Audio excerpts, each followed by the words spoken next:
দেখছেন, প্রশ্ন করছে লাভ লেটার দিয়ে। আচ্ছা, পড়বো। আসসালামু আলাইকুম প্রিয় হজরত। ওয়ালাইকুম আসসালাম। আমি একটা মেয়েকে খুবই ভালোবাসিলেন।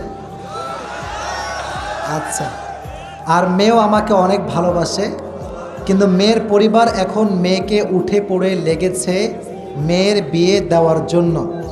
মেয়ের পরিবার প্রতিষ্ঠিত ছেলে ছাড়া বিয়ে দিবে না। আর আমি সেই মেয়ে কি লিখেছে, আমি আর সেই মেয়ে মাত্র অনার্স প্রথম বর্ষে পড়ি। আমি এখনও প্রতিষ্ঠিত হতে 5-6 বছর বাকি। আমার পরিবার এখন আমার বিয়েতে সম্মতি দিবে না, কিন্তু আমি ওই মেয়েকে খুব ভালোবাসি, হারাতে চাই না। এমন অবস্থায় আমি কি করতে পারি? মানে আমি দেখেন, আমি কিন্তু কে দিয়েছে তাও জানি না, তার নামও জানি না। এই যে 1 ঘন্টা 15 মিনিট কথা বললাম। আচ্ছা, ইমানদারি বলেন তো, তাফসিরের বাইরে আউটসাইডের কথা কি বেশি একটা বলছি নাকি আমি আজকে? আপনি দেখবেন এটা যদি আমি উত্তর দেই, এটা ভাইরাল হয়ে যাবে। মানে আমি যে তাফসির করি 1.5 ঘন্টা 1 ঘন্টা, এইটা ভাইরাল করতে চায় না কেউ।